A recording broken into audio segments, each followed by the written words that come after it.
Ce, Miti? Ce, Mitița mea? Ce, mă, Miti? Salutare, fraților, și bine v-am găsit eu sunt nou pe YouTube, despre canalul Pigeon Vlogs. Acesta este primul meu vlog la țară și primul meu vlog în general, fiindcă am mai avut canale de YouTube. Aici e cățelul meu, cățelul vecina, de fapt, Patrocle. Ce vă? Aici avem iepurii. Ia uitați. Dă-te-mă încolo, dă-te încolo, am zis. Să filmezi și pe Island. Te bași tu repede în față, divo care ești. Vrei tu neapărat să fii în față, să vezi și tu. Aici e, nu știu care e purul și care e puroaica. Aici asta se va arăta găinile pitici. Dar nu avem chiar așa multe aici. Aici porumbei. Mergem în posăviară pe toți ca lumea. Că stați un pic să pun pe pauză și ne revedem. Gata, fraților, am revenit.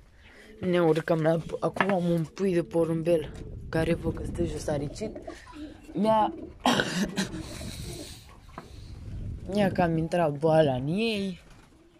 Nu prea îmi place acest lucru. Le-am cumpărat tratament, dar în zadar. Nu pot să-i fac deloc bine, asta e. Aici avem, eu am foarte mulți guțani, avem voiajorul, măsculul la voiajoare. Avem și voiajori și guțani, ia uitați. Și înfoiați. Avem foarte mulți porumbei, fiindcă și mie îmi plac. Ia uitați. Mi s-a închis ușa la poda.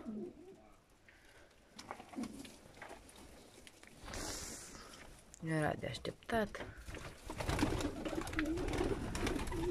Ia uitați ce avem pe aici, înfoiații. Ia uitați. Wow!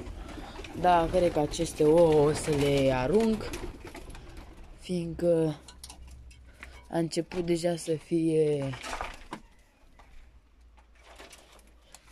Uite, aici avem cuca încercată. Deja a început să fie... Uite, uitați, să-i dau în zbor. Să-i vedeți și în zbor cum sunt. Stați un pic să... Mă dau jos de pe asta, că e sol rău de tot. Mai avem și pe aici, dar nu foarte importanți. Aici nu are rost să vă intru, că știu că după o să ziceți că de ce nu mi-a arătat, dar credeți-mă că nu sunt foarte importanți. Aici e Ioniții, sora ei n-a mai venit acasă de câteva zile, cred că o prinsă cineva.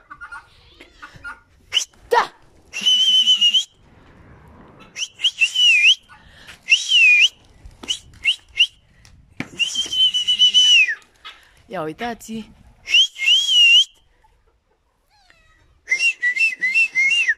Ia uitați. Toți porumbeii mei. Vreau să le fac o volieră la ăia de rasă să îi țin. Ia uitați.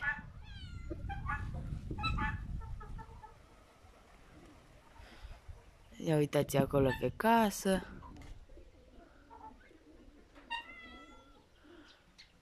Și încă mai vin din zbor.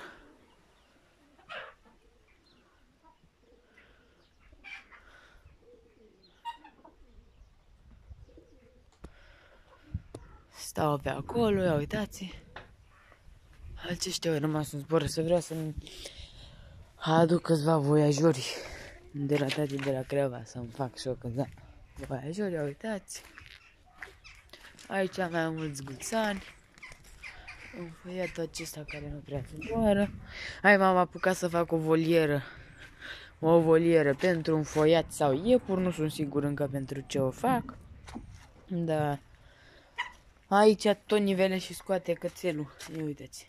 M-am mâncat, m-am băgat în dragi, deci Nu mai pot să mai fac nimic de el. Aici îl avem pe ăsta care îl țin legat și eu. O să vă zic că mulți o să mă întrebați de ce îl țin legat, de ce, stați un pic. Aici avem găinile. Că de ce îl țin legat, de ce?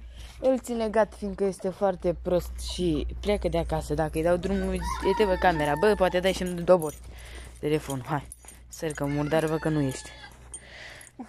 Ce? Eu știu că tu vrei să stai și tu dea drumul, dar nu ți-am dat drumul acum câteva zile, asta e.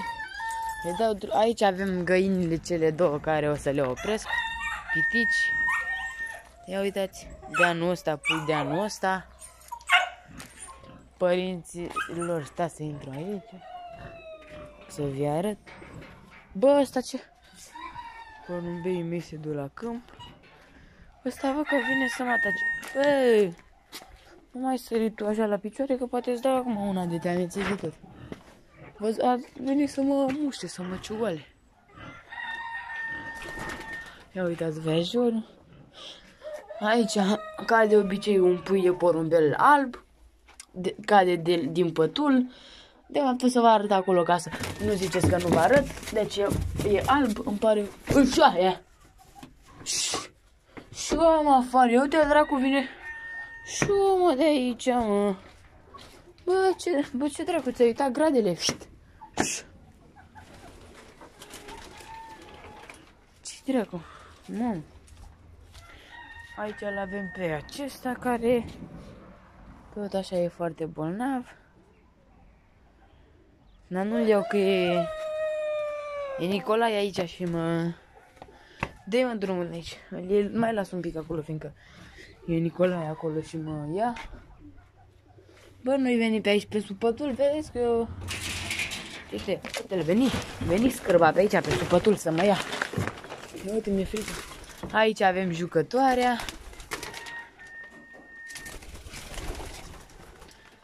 Uitați-o.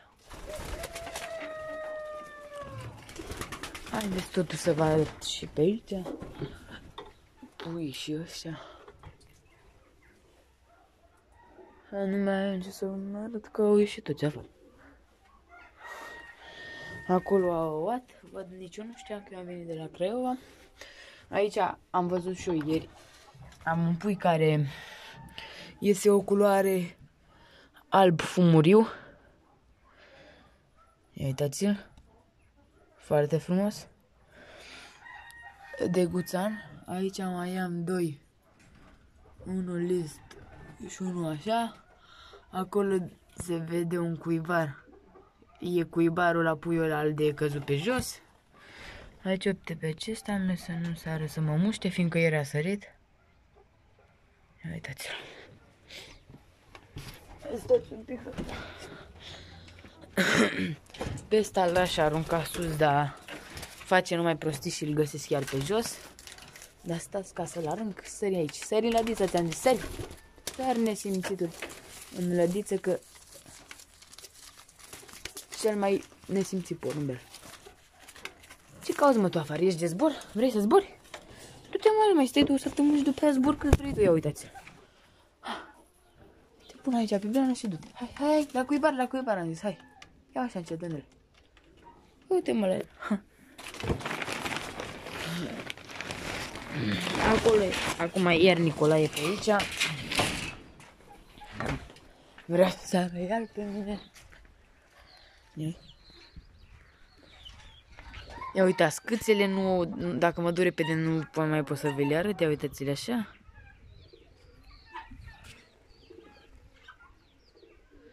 Pe acolo. Ia uitați, mai e una și pe aici.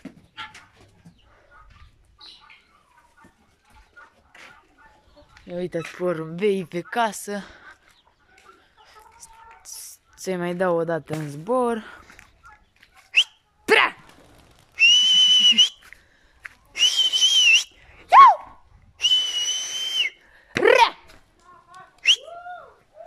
Mă, tati, nu vreau mă să zboare. Dar mama mi-a tăiat din ei, a? Nu a tăiat, sunt mult dacă te... Eu, doi, uite, și unde am găsit, uite până la mine la coadă. Unde? Ia uitați, gata, am revenit. am o problemă, fiindcă mama îmi zice că îmi taie din ei, da. Eu nu o cred, ia uitați. Vin acum și ei acasă iar. Mi-au plecat la câmp. Și aici să vadă porcii. Să văd ce porci mai avem. Da. Un cocoș de găină și pitică iar. Uitați porceaua cu un vier acolo. Tata se ocupă de porci. Gata, fraților, mă scuzați că am pus pe pauză. Ia uitați, ia uitați pe sora mea. Salută-mă și tu camera, că nu e sălbatică. Așa. Miți, tu ce tu mi-e pe aici? Vrei să fii și tu băgată în seamă? Ia uite aici, uitați-o pe Miții! Mițulița! Mițulița, frumușița noastră, frumoasă și-a voinică. Lică, frumoasă și-a voinică, lică, frumoasă și-a voinică. Ia uitați. Uitați, fraților, că sunt. Păi, fraților, cam aici s-a încheiat vlogul. Vă mulțumesc că m-ați urmărit. Sunteți pe canalul Pigeon Vlogs.